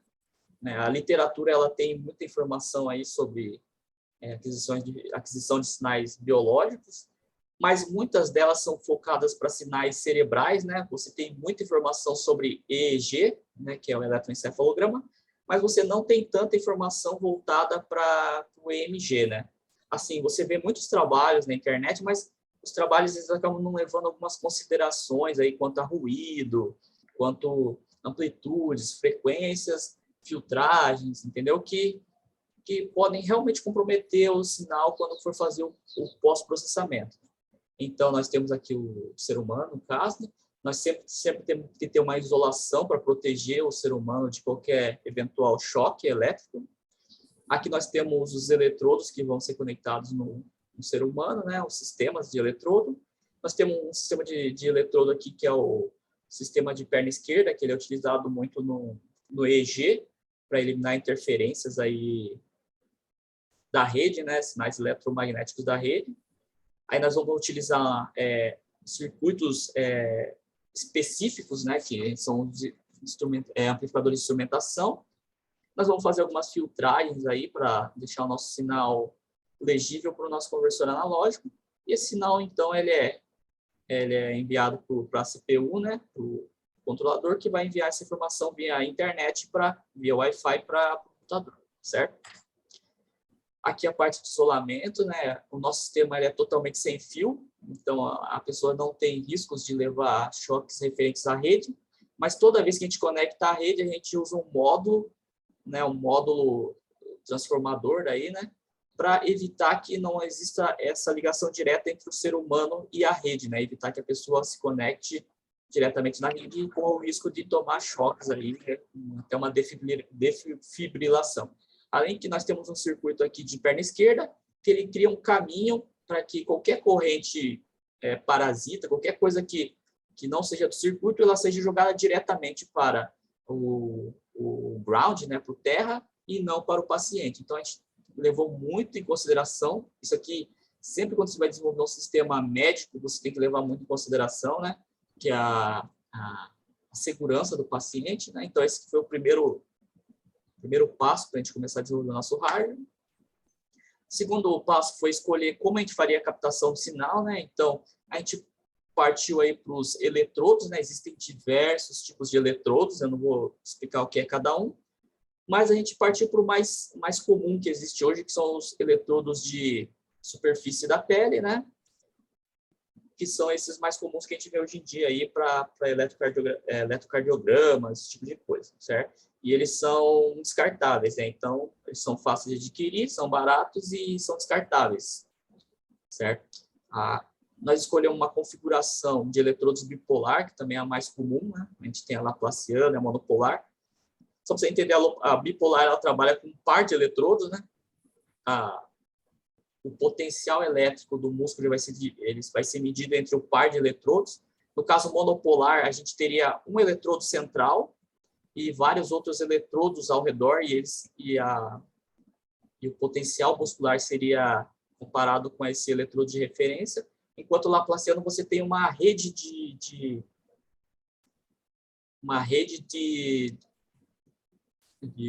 eletrodos distribuídos. Aí você já teria que eles chamam de high density configuration, ou seja, você teria uma configuração de alta densidade, né, que você pode medir um eletrodo em comparação com vários eletrodos e criar uma imagem aí até 2 planos dessa atividade elétrica do músculo, né? Bom, assim, aqui entra uma parte mais chatinha, né, que a gente começou a trabalhar mas que também é muito importante quando você está desenvolvendo com sinais biológicos, que se a gente for imaginar que um sinal, né, do músculo, ele é muito pequeno, ele varia da ordem de microvolts a milivolts, né? Então, a gente precisa o quê? A gente precisa fazer aí uma amplificação, certo? E tudo que tiver nesse sinal, quando você amplificar, ele vai ser amplificado junto. Tanto o sinal que você deseja, quanto as interferências e ruídos que estiverem presentes aí no sinal, certo? Então, a gente teve que fazer um trabalho muito intenso, aí, que é um trabalho que normalmente você não encontra nos trabalhos comuns da internet, né? Eles são muito mais simples, não levam tudo isso em consideração, né? Por exemplo, remover capacitâncias parasitas, né? Que geram um ruído de modo comum aí no sistema, né? Então, a gente trabalhou bastante nisso para tentar criar um sistema que lá na frente, quando a gente for fazer o processamento, a gente não esbarrasse nesses problemas aqui com uma amplificação de ruído muito grande. Então, a gente estabeleceu algumas metas bem rígidas, né, na hora de desenvolvimento do trabalho. Coisas que normalmente você não encontra em trabalhos mais simples na internet. certo? Existem diversas formas para você, por exemplo, remover a capacitância parasita aqui ou outros tipos de ruídos, mas a gente aplicou no nosso trabalho o que seria o Active Ground, né, o sistema de perna esquerda, o circuito de perna esquerda, porque a gente já viu que ele funciona muito bem nos sistemas de EEG, né, nos sistemas de eletrocardiograma. Só que lembrando também que, como ele é um circuito desenvolvido para o eletrocardiograma, você não encontra muita informação relacionada aos sinais musculares, né, eletromiograma. Assim, o sistema de perna esquerda aqui, eu acho que vocês são turma de eletrônica e vocês conseguem entender bem, né? Mas de uma forma bem básica, o nosso corpo ele funciona como uma antena, certo? Como se tivesse a gente fosse um capacitor gigante aí, e a gente faz a captação de interferências eletromagnéticas, principalmente que a rede gera, né? Que a nossa rede lá de 120 volts, 60 Hz lá gera. E a gente capta isso, e essa informação, quando a gente vai fazer a leitura no amplificador de instrumentação, ela entra nos dois canais do amplificador. Por isso que ele é conhecido como ruído de modo comum, porque esse mesmo ruído ele entra nos dois canais aqui do sistema, certo? Aí, o que o Winter Webster aqui, em 1983, pensou? Ele falou, a gente não consegue analisar a informação com esse ruído aqui, porque ele é um ruído muito grande. E a gente precisa amplificar esse sinal 1000 vezes. Então, o ruído acabava se tornando maior que o próprio sinal que você desejava. Então, o que ele fez? Ele falou, se eu usar um amplificador operacional aqui, eu consigo criar um caminho com uma impedância menor que os outros caminhos. Então, quando o ruído entra no sistema, esse ruído, ao invés de entrar nos canais que vão para o amplificador diferencial, para o amplificador diferencial, que é de instrumentação, ele acaba seguindo por um outro caminho e indo diretamente para o ground, né, para o circuit common. Ou seja, você acaba eliminando esse sinal antes de ele entrar no sistema aqui. Aí aqui envolve um pouco de eletrônica, que vocês conhecem bastante, né? Eu não vou entrar em detalhes aqui, a formulação, tudo, mas aí aqui entra um pouco de filtragem, umas filtragens aqui para a gente fazer só com que o sinal de 60 Hz acabe saindo do nosso sistema. Então, esse sistema aqui, ele funcionou bastante bem no nosso circuito, né? A gente implementou ele, na verdade, a gente está fazendo um estudo para implementar ele em várias formas aí, e foi assim que a gente resolveu esse problema de interferência da rede, certo? Aí, como eu falei, a gente precisa amplificar o sinal, né? Porque ele é muito pequeno. Para isso, a gente utiliza aí os amplificadores de instrumentação que existem no mercado. No caso, a gente tinha aqui alguns modelos, né? Vocês devem conhecer bastante aí a parte de eletrônica, que são os INA, né? Da Texas Instruments, que é o INA 128 ou o INA 828. E nós temos aí os da Analog Device, que são os AD620 e AD8422. Aqui a gente esbarrou muito no fator Brasil, né? Que, por exemplo, eu utilizei o AD620, né? Mas existe hoje em dia uma terceira geração dele, é como se fosse o neto dele, que seria o AD8422, né? Tipo assim, ele tem uma capacidade muito maior, mas infelizmente a gente não teve acesso a esse circuito. Aqui no Brasil, a gente só teve acesso aí ao AD620, né? Aí a gente fez aqui todas as especificações que o nosso amplificador devia ter, certo? E no final a gente aplicou um ganho de 32 vezes no primeiro estágio. Ou seja, se o sinal lá tem varia de 0 a 2 milivolts, então a nossa saída do amplificador de instrumentação, ele vai ser esse sinal vezes 32, certo? Aqui é o bloco genérico de um amplificador de instrumentação. E essa aqui é uma ferramenta que eu usei, que a própria Analog Devices disponibiliza, né? Para você fazer a escolha aí dos seus amplificadores de instrumentação. E é lógico, né? Sempre buscando aí baixo ruído e esse low input bias current para evitar que você gere sinais de offset dentro do seu sinal desejado.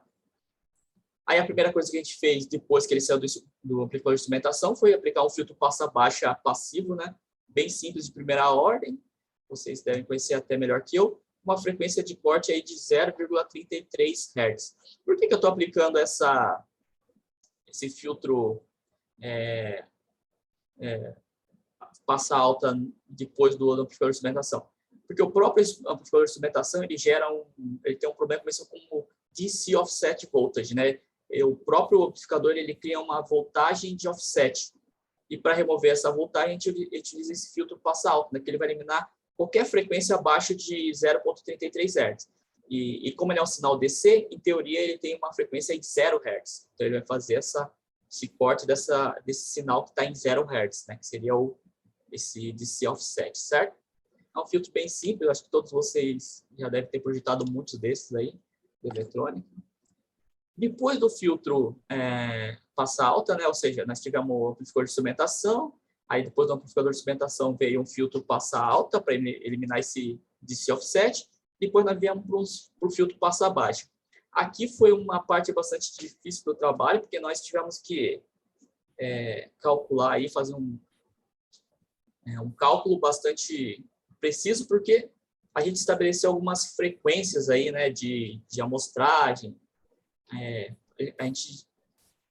Foi aqui mais ou menos que a gente definiu quantas amostras a gente queria ter na saída, né, por segundo, por exemplo. Então, a gente desenvolveu um filtro em cascata aqui, que vocês devem conhecer também, de segunda ordem. O primeiro estágio é um filtro Salem Key de segunda ordem, certo? E o estágio 2 é um filtro Multiple Feedback de segunda ordem também. Ou seja, no total, a gente tem aqui uma filtragem de quarta ordem, ou seja, a gente vai ter aí uma curva decrescente de 40 dB por década, né? Que se chama. Apesar, tipo assim, são filtros bem simples, né? Toda a literatura dele é bem consolidada. Então, a formulação dele, na verdade, foi bem fácil de chegar nos valores, né? E a gente fez uma filtragem aí de 1.200 Hz, né? Porque a gente estabeleceu que na saída do ADC, que vai entrar no ADC, o ADC ia capturar os dados a 1 kHz por canal, certo? E ele também serve como filtro anti-aliasing, né? Que você não pode colocar diretamente um sinal no seu conversor ADC. Você tem que fazer uma filtragem nele para que você limite as altas frequências que vão entrar no seu sistema ADC. E para finalizar, a gente aplicou o segundo ganho do nosso sistema. A gente amplificou o sinal uma vez por 32, né? Por 32. E agora a gente vai fazer mais um ganho, no caso aqui, de 35 vezes.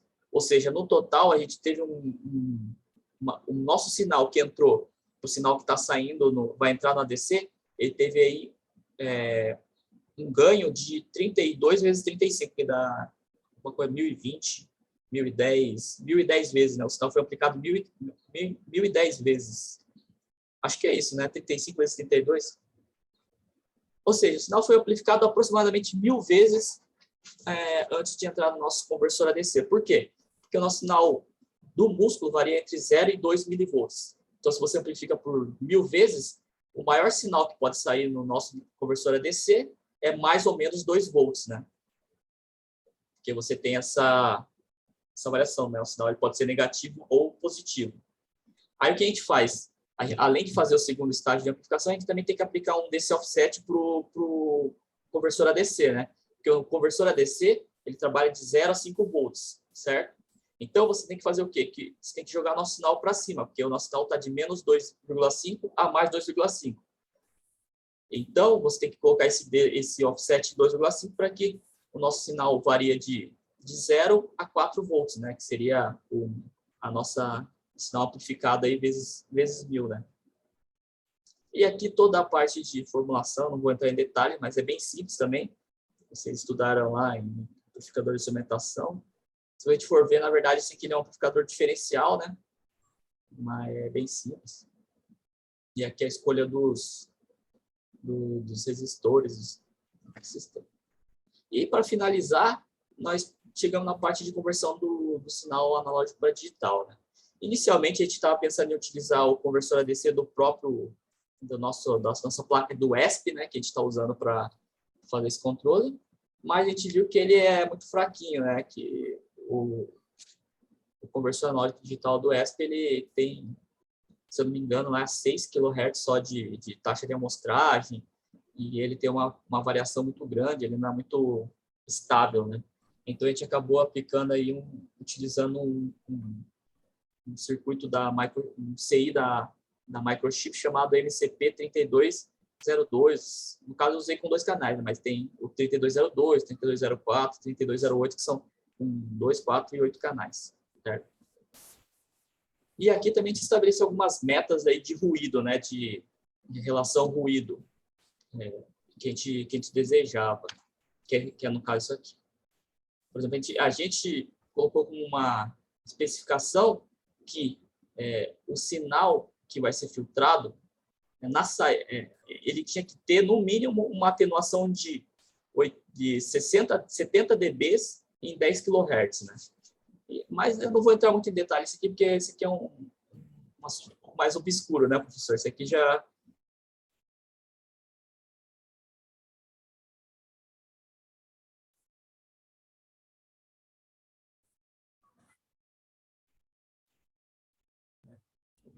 O Felipe, não sei se para nós aqui não estamos ouvindo. Pensei que era só comigo, o meu professor também sinalizou. Não está saindo som. Dá para ver que você não colocou mutado, mas isso, tenta tirar e colocar de novo.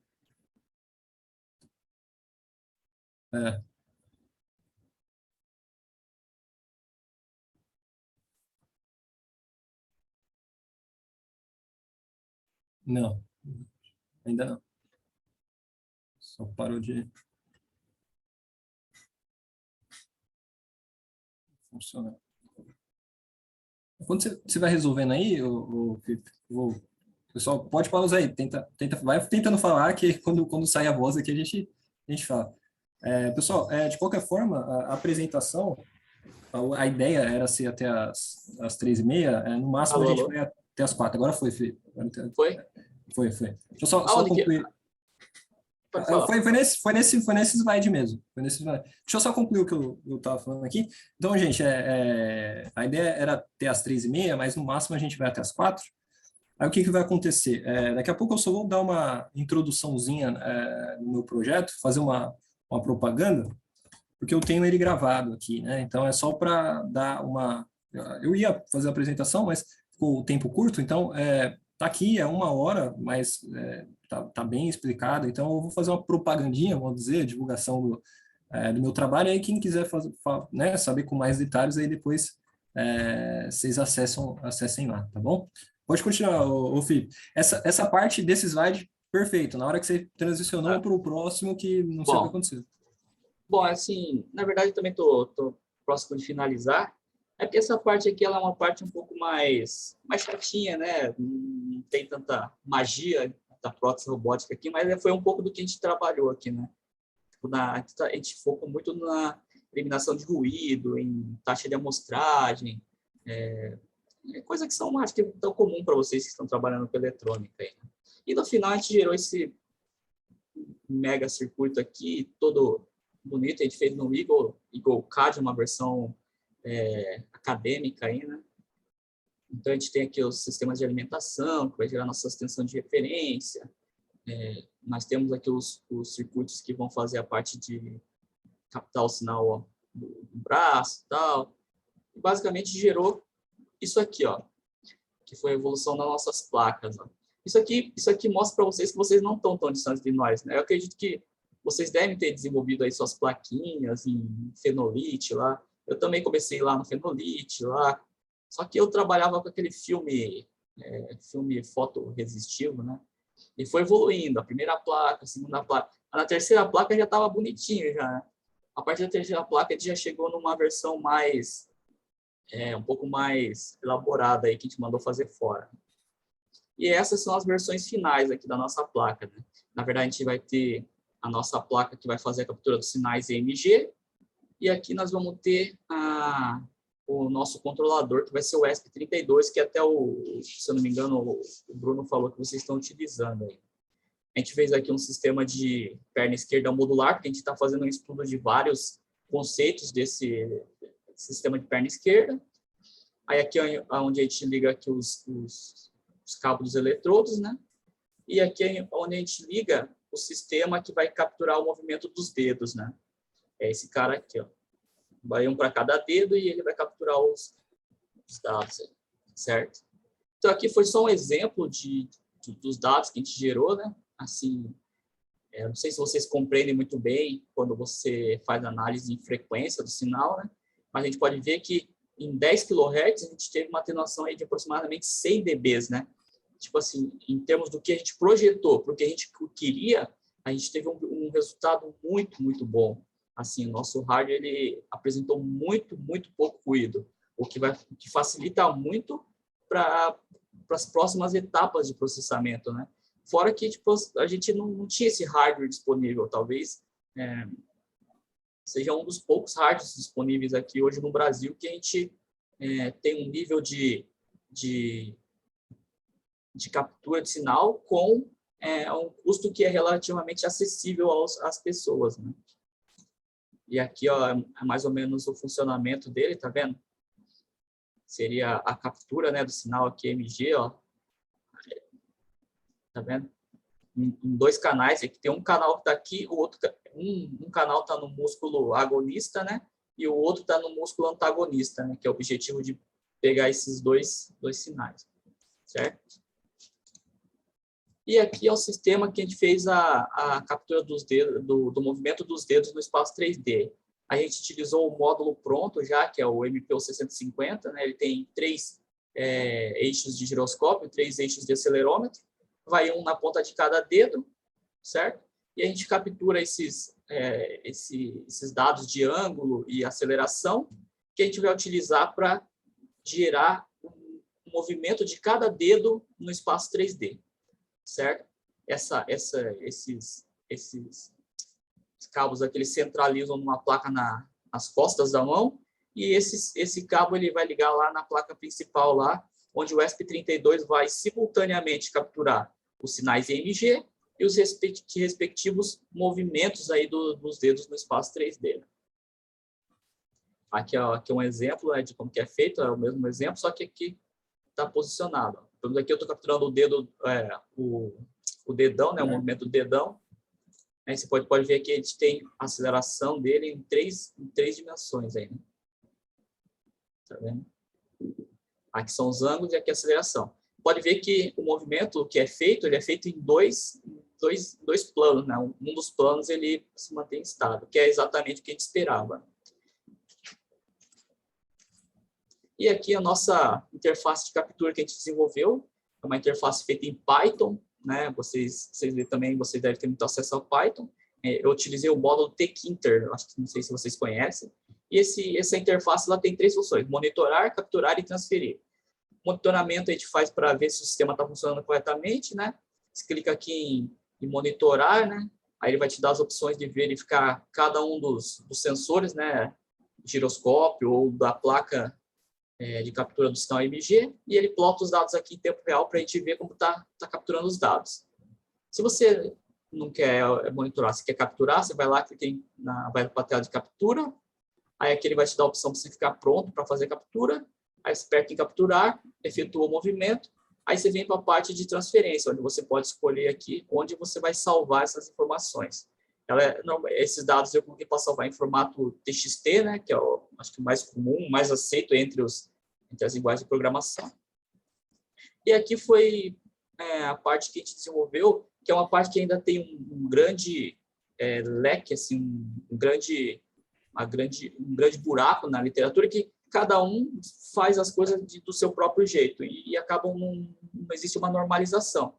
Então, a gente tentou criar aqui mais ou menos um procedimento para fazer essas medições, né? Então, a gente mapeou o antebraço, dividiu aí entre longitude e latitude, e com isso a gente consegue criar aí uma repetitibilidade das medições, certo? E a gente está implementando dessa forma aí as medições. Então, por exemplo, assim, cada posição aqui representa um eletrodo ou uma posição de eletrodo, e a gente tem claramente onde o dado foi capturado, e se quiser repetir essa captura, a gente pode fazer facilmente. Aqui é só para exemplificar, ó, a gente numerou as latitudes e longitudes, né, as distâncias. Bom, basicamente é isso que a gente tem, né? Até agora, a gente vai começar a fazer um pouco de... entrar na parte de reconhecimento de padrões, né, professor? Que estava discutindo, a gente está trabalhando nisso. E é isso, espero que vocês tenham entendido. Espero não ter sido muito chato aí na apresentação, né? Mas se alguém tiver alguma dúvida, eu estou aberto a questões aí. Estão me ouvindo? Acho que sim, tá sim. Sim, sim. Pessoal, como ficou em cima um pouquinho o tempo, então eu vou só fazer um geralzão da minha apresentação, aí a gente acaba, né? Aí dá 4 horas, a gente se despede, o professor ele finaliza a gravação, aí se alguém quiser tirar algumas questões fora desse horário, aí a gente tira, tá bom? Só para não ficar muito longa a gravação e também quem tiver compromisso aí, para depois das 4 poder ir. Tranquilo? Tranquilo, Felipe? Bom, Bruno, eu acabei estendendo demais aqui. Não, tranquilo, tá tranquilo, de boa. Eu já tinha falado que poderia, tá tranquilo. Eu acabei indo... Então, tá. Vou apresentar aqui, eu acho que...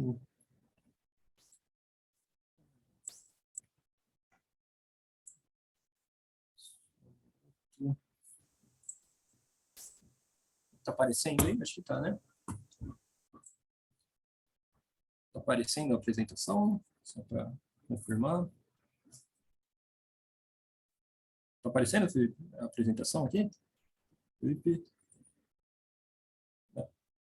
Acho que agora foi. Agora foi? Né, que eu tinha que parar de compartilhar. Ah, tá. Será que agora foi? Eu tô vendo você. Tá certo. Tá no modo apresentação. Ah, tá. Tá. Então, pessoal, só vou fazer uma propaganda aqui do meu projeto. Tem uma apresentação completa, ela gravada no YouTube, que eu já coloquei o link aí nos comentários, né? E aí é uma apresentação de 1 hora, mas eu tento ser o mais didático possível, até porque tive tempo, né, 1 hora lá na gravação, para falar o significado de todos esses termos, né? Aqui, no meu projeto, tem muito a ver com computação neuromórfica, né? Então, o nome, né, o tema, né, é Rede Neural Artificial Pulsada, né? Com modelo de neurônio menristivo de dióxido de vanádio com codificação de impulso sigma delta PWM. Mesmo o pessoal do doutorado também não sabe muitas dessas significados aqui, tá? Então, você fica tranquilo, né? Se você quiser saber com detalhes, você vai ter que assistir minha apresentação, que eu já disponibilizei aí, e aí fala com muito detalhe, né? O que é uma rede neural artificial pulsada, o que é um neurônio, o que na verdade é um neurônio menristivo, né? O que é o dióxido de vanádio e tudo isso, tá bom? Então, eu só vou dar uma ideia geral aqui. Foi aqui também. Vou apresentar de novo. Apresentação.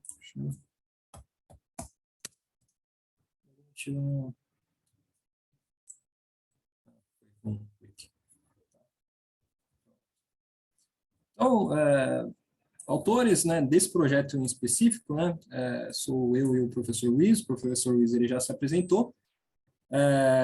Eu estou fazendo doutorado com o professor lá em Engenharia da Informação, lá na UFBC, e também fiz o mestrado, né, em Engenharia Elétrica com o professor também. Sou engenheiro de controle e automação, aí já fiz com o pessoal do Instituto, certo? E trabalhei por 2 oportunidades aí como professor temporário, aí no Instituto, foram 4 anos, e muitos de vocês que estão na apresentação foram meus alunos, né?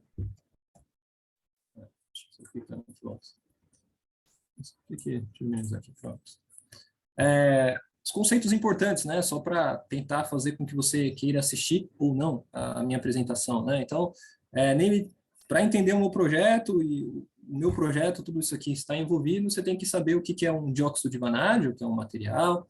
Você tem que entender o que é uma transição de fase metal isolante, né? A gente sabe transição de fase, água, vapor para água gelo, para água líquida, isso é uma transição de fase, né? Mas uma transição de fase metal isolante, ou seja, um material que ora é metal, ora se torna isolante, é uma coisa bem atípica, né? Então, esse material aqui, ele tem essa característica e ele é utilizado no nosso projeto, né? Você vai precisar entender o que é esterese, e o que é esterese modelada com esse tipo de esterese aqui, São tudo termos que mesmo o pessoal da engenharia às vezes não tem tanto contato, né? Mas se você assistir a apresentação, eu tento descrever ele de uma forma simples, que é uma característica que esse material tem, né? Aí, na apresentação, eu falo de computação neuromórfica, que era a ideia de passar aqui, né? O professor já falou muito da parte teórica, aqui eu já ia focar nas aplicações. O que é main resistor? E aí, aqui é M mesmo, né? Que é de resistor com memória. E o que é um neurônio? Integração e disparo com vazamento. Tá? E aí o professor justificou bem por que computação neuromórfica, né? Eu ia comentar a respeito. Mas, basicamente, o meu projeto, ele imita, né, o comportamento do neurônio, né? Imitando o comportamento que é dessa característica do neurônio que se chama potencial de ação, né? O que é o potencial de ação? Só falando um pouco acima, até para dar vontade de você assistir. Como que funciona o nosso neurônio, né? Então, ele funciona através de pulsos, né? Então, chega um pulso no neurônio, ele não ativa, né? Chega outro pulso no neurônio, ele não ativa. Só quando integrar uma quantidade de pulso num determinado espaço de tempo, que passa de um certo limiar, ou seja, de um certo valor, então, assim, chegou o pulso de valor 10, não aconteceu nada, de valor 15, não aconteceu nada, porque o limiar, por exemplo, é 25. Agora, chega em tempos parecidos, um de 10 um de 25, ou seja, chega naquele limiar de 25, aí ele faz a ativação, ou seja, a informação que estava aqui na entrada, ele vai lá para a saída, tá? Essa apresentação, a ideia não é que você entenda isso, tá? É só tentar motivar vocês a quem derem um certo interesse vir a assistir a apresentação. Então, meu projeto, ele está fundamentado nesse comportamento do neurônio, né? Então, a gente tenta imitar ele, o professor tinha falado aqui, utilizando entradas sendo pulsos, né? Os pesos também sendo pulsos. Então, como o professor mostrou lá numa apresentação, que o que a gente vê, né, a arquitetura von Neumann, né, tudo que a gente vê de equipamento é sempre binário, certo? Todo o processamento. E agora a gente vai fazer esse processamento via sinais, pulsos, e além disso, no meu caso aqui, imitando esse comportamento aqui, tá bom? Basicamente é isso, né? Eu acho que a motivação para ver se vocês resolvem assistir. Então, está aqui, ó, vou colocar aqui de novo. Está aqui no YouTube para quem tiver interesse, né? Agora, se o professor Luiz e o professor Quarelli quiserem finalizar, aí a gente finaliza a gravação, e se alguém tiver alguma dúvida após isso, fica aí só para tirar as dúvidas, e todos os demais estão dispensados, e está tudo excelente. Eu acredito que foi muitas informações assim bem curiosas para muita gente. Tá bom? Foi um prazer, e continuamos aí. Professor Quarelli. Oi, professor Bruno. Eu estou no carro, que site mas eu estou acompanhando a palestra, eu achei interessante a apresentação, a sua apresentação. Tá falhando, assim, alguns alunos até tiveram que sair devido a algum tipo de problema, em alguns cursos, né, certa atividade. Então, assim, é importante a gravação da palestra, porque com certeza esses alunos vão ter a continuidade, né? Porque alguns tiveram que sair realmente. Pode deixar, professor. A gente vai enviar a gravação. Com o Felipe, né? Nós temos um projeto no Instituto Federal, eu participo aí com os professores e alunos, que a gente também faz algum tipo de coleta de dados das mãos, inclusive, usando câmeras. Tá certo. Professor, eu só vou repetir algumas coisas que o senhor está falando, porque está cortando, mas... Está cortando? Tá cortando um pouco, mas okay, então, dá para entender, ou só qualquer coisa eu só repito. Agora tá bom. Tá ok. Então, nós temos um trabalho similar ao que o Felipe falou aí, que a gente está trabalhando com leitura de posicionamento 3D da estrutura corporal, inclusive partes das mãos, tá? E a gente precisaria, talvez, um sistema aí para poder fazer uma comparação. De repente, dá para a gente bolar alguma coisa futura aí, para poder fazer um comparativo, né, com o tipo de leitura que vocês conseguem fazer aí, para a gente poder comparar, né, os dois modelos aí. Apesar de eles serem construídos de maneiras diferentes, a ideia seria muito parecida. Então, é bem interessante, né? E o seu tema aí, né, da parte de computação neuromórfica, é um tema bem interessante, né? Está no início, então isso vai gerar bastante curiosidade. Então, é um tema que a gente precisa estar sempre em contato, né? No Instituto, nós teremos a Semana de Tecnologia, que ocorre em setembro. Esperamos que esse ano ela seja realmente presencial, né? A pandemia atrapalhou muito isso. E, assim, antecipo que vocês já estariam convidados. A gente precisa só ajustar algumas datas aí. E a gente gostaria que vocês, inclusive, se possível, né, trazer alguma coisa física para o Instituto lá em meados de setembro, que é quando ocorre esse evento aí, tá certo? Mas agradeço a participação de vocês, né? Em nome dos alunos aí, do pessoal da Federal. E aí, a gente espera um retorno em breve aí de vocês, tá ok? Tranquilo, professor. Não sei se ficou claro aí a conversa, mas... Não, agora ficou bem. Precisava se repete. Não, agora o finalzinho ficou claro, e o outro também dava para entender, só estava meio picado. Obrigado pelo convite, professor. Pode deixar que a gente tenta se programar para algumas pessoas do grupo estarem lá participando. Da minha parte, eu agradeço a presença de todos, todos os alunos aí do Instituto Federal, os professores também, em especial o professor Quarelli, né, que pela dedicação aí, por nos acolher. E pelo convite também para nós estarmos presentes e fazermos até alguma colaboração. Professor, muito obrigado aí por tudo, tá?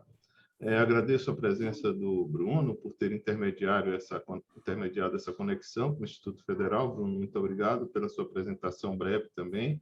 Agradeço ao Felipe por estar aqui também apresentando. Enfim, foi uma grande satisfação estar aqui presente. Muito obrigado a todos, tá? Espero realmente poder estar novamente em contato com vocês. E, enfim, por mim, é só isso que eu tenho a dizer, tá? Quer falar alguma coisa, Felipe? Não, na verdade, eu também só tenho a agradecer, né, pela oportunidade de estar aqui apresentando meu trabalho para vocês. Já estive na Federal algumas vezes, eu acho a Federal aí muito legal, o ambiente, assim. Tenho vontade de passar aí mais vezes aí. Mas é só isso, mas eu agradeço ao professor, ao Bruno aí por convidar aí para a gente fazer essa apresentação. Só está elogiando aqui a palestra. Professor, pode finalizar a gravação, e aí a gente fica só com quem quiser tirar algumas dúvidas, só para a gravação também não ficar longa. E é isso, pessoal. Nós que agradecemos. Só finalizar aqui a gravação.